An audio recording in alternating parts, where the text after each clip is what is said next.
The courtroom doors opened slowly and the sound echoed louder than it should have, as if the world itself wanted to remind me that I did not belong here, not like this, not as a stranger walking into a battle against my own blood. I took a deep breath and stepped inside, feeling every pair of eyes land on me. My hands were trembling, but not from fear. It was something deeper, something heavier, like years of love, sacrifice, and silent pain finally rising to the surface. I walked forward one step at a time, my worn shoes scraping lightly against the polished floor, each sound reminding me how far I had fallen from the life I once believed in, a life where family meant safety, where love meant forever, and where my daughter once held my hand like she could never let go. But today she was sitting across the room beside her husband, dressed in elegance, surrounded by confidence and distance, and when our eyes met for the briefest moment, she did not soften, she did not hesitate, she laughed. It was not loud, but it was sharp enough to pierce through everything I had left inside me, a small mocking laugh, like I was nothing more than a stranger who had wandered into the wrong place. And in that moment something inside me went quiet, not broken, not shattered, just still, like a heart that finally understood there was no place left for it here. My son-in-law sat beside her, his posture stiff, his gaze fixed downward. He could not look at me, not because he felt shame, but because looking at me meant facing the truth. And he had already chosen to turn away from that long ago. I remembered everything. I remembered the nights I stayed awake when my daughter had fever, holding her close, whispering comfort into her hair. I remembered skipping meals, pretending I was not hungry so she could eat more. I remembered working endless hours, hiding my exhaustion behind a smile just so she could have the education I never had, the life I never lived. I remembered how she used to call me her hero, her safe place, her everything, and now here she was sitting across from me in a courtroom, laughing like those memories meant nothing, like I meant nothing. The judge called the case and my name echoed through the room. It sounded unfamiliar, like it belonged to someone else, someone who had lost everything and was now standing here trying to hold on to the last piece of dignity left. I took my seat slowly, my body heavy with the weight of everything unsaid, everything undone, everything that had led to this moment. I was not just a mother. Today I was the defendant, a woman being questioned not by strangers but by the very people she had given her life to. The air felt colder as the proceedings began. Words were spoken, arguments presented, but all I could hear was the echo of that laugh repeating in my mind over and over again, like a reminder that love without respect becomes weakness in the eyes of those who forget its value. I looked at my daughter again, hoping for even the smallest flicker of recognition, something that told me she remembered who I was to her, but her face remained unchanged, distant, composed, almost irritated, as if this entire situation was an inconvenience rather than a betrayal. And I realized then that the girl I had raised, the one who used to run into my arms and laugh without fear, was gone, replaced by someone who saw me not as her mother but as an obstacle, something standing in the way of what she wanted. The house, the only place I had left, the walls that held my memories, the roof that had sheltered us through storms both real and emotional, had become the center of this conflict, and I had been naive enough to believe that love would protect me from ever having to fight for it. I had trusted her. I had believed that giving her everything meant she would never take everything from me, but I was wrong. And now here I was sitting in a courtroom being forced to defend my right to exist in the very home I had built with my sacrifices. The lawyer began to speak, his voice smooth, confident, each word carefully chosen to paint a picture of me that did not feel real. A stubborn old woman refusing to accept change, refusing to move on, refusing to understand that the world does not revolve around her. I wanted to laugh at the irony, but I stayed silent because I knew something they did not know. Silence is not weakness. Silence is patience. Silence is power, waiting for the right moment to be heard. I kept my eyes forward, my expression calm, even as my heart carried the weight of 1,000 unspoken truths. And in that moment I made a quiet promise to myself. I would not beg, I would not break, and I would not let their version of the story define who I was, because I knew my truth. I had lived it every single day of my life, and no courtroom, no lawyer, no betrayal could erase that. The judge continued listening, the room filled with tension, but inside me something began to change. The pain was still there, the hurt still fresh, but beneath it something stronger was growing, something steady, something unshakable. I realized that this moment, this painful, humiliating, heartbreaking moment, was not the end of my story. It was the beginning of something else, something I had never allowed myself to become before. Someone who knew her worth, someone who would no longer confuse love with sacrifice or kindness with surrender. I straightened my back slightly, my trembling hands growing still as I prepared myself for what was to come, because for the first time since walking into that courtroom I was no longer just a mother mourning the loss of her daughter. I was a woman ready to stand up for herself. And as I sat there listening to the accusations, watching the people I once called my family turn against me, I understood one simple truth that would change everything. They may have mistaken my kindness for weakness, but they were about to learn just how wrong they were. It had not always been like this. There was a time when my daughter would run toward me, the moment she saw me, her laughter filling the small rooms of our house like music that made every struggle feel worth it. She would wrap her tiny arms around me and say that I was her hero, her world, her everything, and I believed her because in those days love felt simple, pure, and unbreakable. I built my life around her. Every decision, every sacrifice, every sleepless night was shaped by the hope that she would grow into someone kind, someone who understood the value of love and loyalty. I worked long hours in places that never respected me, taking on tasks that drained my body just so I could come home with enough to feed her, educate her, and give her a future better than mine. I remember the way she used to sit beside me while I counted small amounts of money, planning how to stretch it for the week. She would smile innocently, unaware of how fragile everything really was, and I would smile back, hiding my worries, because protecting her happiness became my purpose, my strength, my identity. As the years passed, she grew more independent, more ambitious, and I was proud of her. Every achievement, every step forward felt like proof that my sacrifices were not in vain. When she told me she had met someone, I was cautious but hopeful. I wanted her to find love. I wanted her to experience the kind of life I never had. The man she introduced me to was confident, polished, and well-spoken. He came from a world I did not understand, a world of wealth, influence, and connections. Everything about him felt distant from the life we had lived, but my daughter looked at him with admiration, with trust, and I chose to believe that he would take care of her the way I always had. The wedding was beautiful, far more extravagant than anything I had ever imagined. I stood there, watching her dressed in elegance, glowing with happiness, and I told myself that this was the reward for every hardship I had endured, that this was the moment every parent waits for, the moment when their child steps into a brighter future. But somewhere between that day and the days that followed, something began to shift. At first it was subtle, a missed call, a delayed visit, a change in tone. When she spoke to me, I told myself it was normal, that marriage brings responsibilities, that life becomes busy, and priorities change. I did not question it because I trusted her. I trusted the bond we shared. But the distance grew wider, the calls became shorter, the visits less frequent, until eventually there were none at all. I would sit alone in the house waiting for her to come by, even for a few minutes, holding on to the hope that she would walk through the door with that same warmth she once had. But the door remained closed, and the silence became heavier with each passing day. When I finally decided to visit her instead, I noticed the difference immediately. Her home was large, modern, filled with things that reflected a life far removed from mine, yet despite all its beauty it felt cold. She greeted me politely, not warmly, not like a daughter welcoming her mother, but like someone acknowledging a distant acquaintance. Her husband stood nearby, his expression neutral, his eyes scanning me with quiet judgment, as if measuring my worth against the standards of his world. I tried to ignore it. I tried to focus on her, to reconnect, to remind her of who we were, but every conversation felt forced, every word carefully chosen, as if there was an invisible barrier between us that I could not cross. I began to notice how often he spoke for her, how his opinions shaped hers, how she would glance at him before answering me, seeking approval without realizing it, and slowly, painfully, I understood that I was no longer the center of her world. I was not even part of it. The final blow came on a day that started like any other. I was at home cleaning when a knock came at the door. I opened it to find a courier holding an envelope, my name printed on it in bold, formal letters. I felt a strange unease as I took it inside and opened it, my hands trembling as I read the contents over and over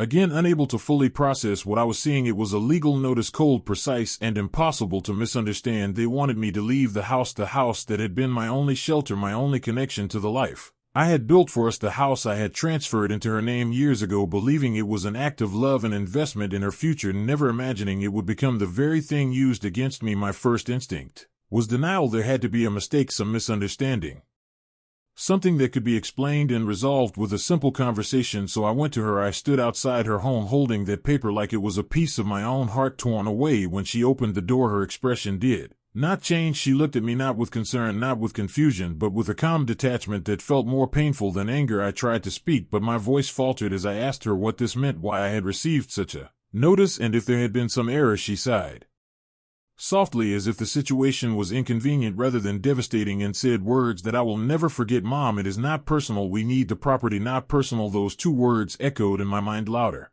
than any accusation could have. They stripped away every illusion I had held on to, every belief that love could survive anything. I stood there waiting for her to say more, to explain, to apologize, to show even a fragment of the daughter I once knew, but she did not. Instead, she stepped back slightly, as if creating distance, both physical and emotional, and in that moment I realized that the bond one had spent my entire life nurturing had been reduced to nothing more than a transaction, something that could be Discarded when it no longer served a purpose. I wanted to ask her how she could do this, how she could look at me and see anything other than the woman who had given her everything, but the words would not come because deep down, I already knew the answer. She had changed, and in that change she had chosen a life where I no longer belonged. I left without saying anything more, the paper still clutched in my hand, my steps slower, heavier than they had ever been as I walked away from the place where my daughter now lived, a place that felt less like her home and more like a world that had erased me completely. And the next time I saw her was not in a place of warmth or reconciliation, but in a courtroom where love was replaced by arguments and memories were turned into evidence. Where I was no longer a mother seeking understanding, but a defendant fighting to hold onto the last piece of her life that had not yet been taken away from her. The lawyer stood up with a confidence that filled the entire courtroom, his voice smooth, controlled, and practiced as if he had done this 1,000 times before, and perhaps he had, because to him this was just another case, another argument, another victory to be won. But to me this was my life being taken apart piece by piece in front of strangers. He began to speak about ownership, about legal rights, about the importance of moving forward and adapting to change, his words carefully chosen to make me appear unreasonable, stubborn, and unwilling to accept reality. He spoke as though I was nothing more than a problem that needed to be solved, a burden standing in the way of progress and comfort, and I sat there listening quietly, my hands resting in my lap, my fingers slightly curled as if holding onto something invisible, something fragile that I could not afford to lose. I did not interrupt, I did not react, because I understood something that they did not. Silence can be louder than any argument when it carries the weight of truth, and I was not afraid of the truth. I had lived it every single day of my life. The lawyer continued building his case, describing how the property legally belonged to my daughter, how she and her husband had plans for it, how my presence there was no longer necessary, no longer appropriate. His words painted a picture of me as someone clinging to the past, refusing to step aside for the future, and as he spoke I could feel the eyes in the room shifting toward me, judging, measuring, deciding without knowing anything about the years of sacrifice that had brought me here. I glanced briefly at my daughter, hoping for even a flicker of hesitation, something that showed she was uncomfortable with the way I was being portrayed, but her face remained composed, distant, almost indifferent, as if she had already accepted this version of me as the truth. Her husband sat beside her, his posture firm, his expression unreadable, but I noticed the way his hands were clasped tightly together, a subtle sign that even he could feel the tension building in the room. Yet he still did not look at me, and that silence from him spoke volumes. It told me that whatever doubts he might have had were not enough to challenge the path they had chosen together. When the lawyer finally finished, there was a brief pause, a moment where the room seemed to hold its breath, waiting for what would come next, and then the judge turned his attention to me. It was my turn, the moment they had been waiting for, the moment they believed would expose my weakness, my lack of preparation, my inability to fight back. I stood up slowly, feeling the weight of every eye on me, but this time my hands did not tremble. This time my heart did not feel heavy, because something inside me had shifted. Something steady and unbreakable had taken its place. I walked forward with quiet determination, each step grounding me, reminding me that I was not here by accident. I was here because I had a right to be here, because I had a story that deserved to be heard. I took a deep breath and began to speak, my voice calm, clear, and steady. I did not try to match the lawyer's polished tone. I did not use complicated language or dramatic expressions. I simply told the truth. I spoke about the years I had spent raising my daughter, about the sacrifices I had made. Not out of obligation, but out of love. I spoke about the trust one had placed in her when I transferred the house into her name, believing that it would secure her future, while never imagining that it would be used to take away my present. As I spoke, I could feel the room growing quieter, the tension shifting, the narrative they had created beginning to crack under the weight of reality. I reached into my bag slowly, my movements deliberate and careful, and pulled out a small folder. It was worn at the edges, a reflection of how long it had been with me, how many times I had looked at it, not out of fear, but out of a quiet understanding that one day I might need it, and that day had finally come. I held it firmly in my hands before placing it on the table in front of me. The sound it made as it touched the surface seemed louder than it should have, as if it carried with it the significance of everything it contained. I opened the folder and took out the documents inside, papers that had been signed years ago, papers that held details my daughter and her husband had either forgotten or chosen to ignore. I looked up briefly, meeting my daughter's eyes for the first time since I had begun speaking, and in that moment I saw something change. The confidence that had once been there began to fade, replaced by a hint of uncertainty, a question she could not yet answer. I turned my attention back to the judge and explained calmly that while the property had indeed been transferred, there were conditions attached, conditions that ensured I would always have the right to live there, conditions that protected me from exactly the situation I now found myself in. The courtroom grew still, the kind of silence that carries Anticipation and realization at the same time. The lawyer who had spoken so confidently just moments before shifted slightly, his composure no longer as firm as it had been. He reached for the documents, his eyes scanning the pages quickly as if searching for a flaw, something he could use to regain control of the situation. But the truth does not bend easily, and this truth was written clearly in ink, undeniable and precise. My son-in-law finally looked up, his gaze moving from the papers to me, his expression no longer indifferent but tense, aware that the ground beneath him was no longer as solid as he had believed. My daughter remained silent, her eyes fixed on the documents as if trying to understand how something so important had slipped past her, how the certainty she had carried into this room was now beginning to unravel. I continued speaking, not with anger, not with accusation, but with a quiet strength that came from knowing I had nothing left to prove except the truth itself. I explained how I had made the decision years ago, not out of mistrust but out of caution, because life had taught me that even the strongest bonds can change, and that protecting oneself is not a sign of doubt but of wisdom. The judge listened carefully, his attention focused on the details, his expression thoughtful as he reviewed the documents and considered everything that had been said. And in that moment I realized that the outcome of this case was no longer in their control. It was no longer a story they could shape or manipulate. It had become something else, something real, something grounded in facts rather than assumptions. I stepped back slightly, allowing the weight of the evidence to settle over the room. The silence returned, but this time it felt different. It was no longer filled with judgment or dismissal. It was filled with understanding, with the slow but certain recognition that the story they had tried to tell was incomplete and that the truth had finally found its voice. I stood there waiting, not with fear but with calm certainty, knowing that whatever happened next, I had already reclaimed something far more important than a piece of property. I had reclaimed my dignity, my strength, and the knowledge that my kindness had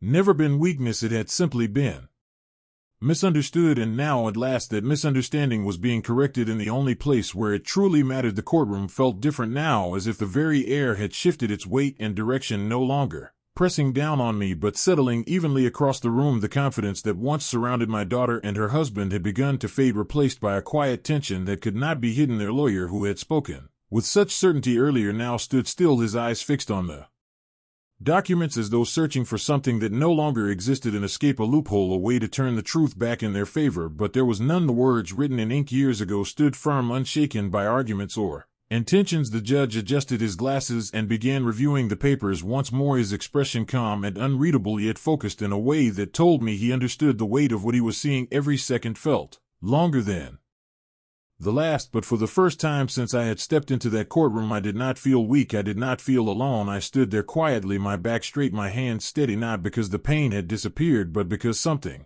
stronger had taken its place, something that could not be taken away or dismissed. I glanced at my daughter and saw the change in her face. The laughter that had once cut through me was gone, replaced by uncertainty, by the slow realization that things were no longer in her control. Her husband shifted in his seat, his posture less rigid than before, his gaze moving between the judge and the documents as if trying to understand how everything had slipped so quickly from their grasp. And in that moment I realized that what they were feeling now was not just fear, it was the beginning of understanding, the kind that comes too late when choices have already been made and consequences can no longer be avoided. The judge finally looked up, his eyes moving across the room before settling on me and then on them, and when he spoke his voice carried a quiet authority that silenced every lingering doubt. He explained that the conditions outlined in the documents were valid and legally binding, that the rights granted to me could not be ignored or overridden simply because circumstances had changed. His words were clear, precise, and final. The case against me held no ground, and therefore it was dismissed, just like that the battle they had brought me into was over. The decision hung in the air for a moment before settling into reality, and with it came a shift so profound it was almost tangible. I exhaled slowly, not in relief, but in acknowledgement of what had just happened. I had not just defended my home, I had defended my truth, my dignity, my existence in a world that had tried to reduce me to something insignificant. I gathered my belongings calmly, placing the documents back into the folder that had carried my strength into this room, and as I turned to leave I felt something within me urging me to stop, not out of anger, not out of a need for confrontation, but out of a quiet understanding that some words needed to be spoken, not for them, but for myself. I turned back and looked at my daughter, really looked at her, not as the person who had hurt me, but as the child I once held, the child I once believed would never let me stand alone. And in her eyes I saw something new, something fragile, something that had been buried beneath pride and influence. Regret it was not loud, it was not dramatic, but it was there, a silent acknowledgement of the line she had crossed and the distance she had created. I did not raise my voice, I did not accuse or remind her of everything she had done,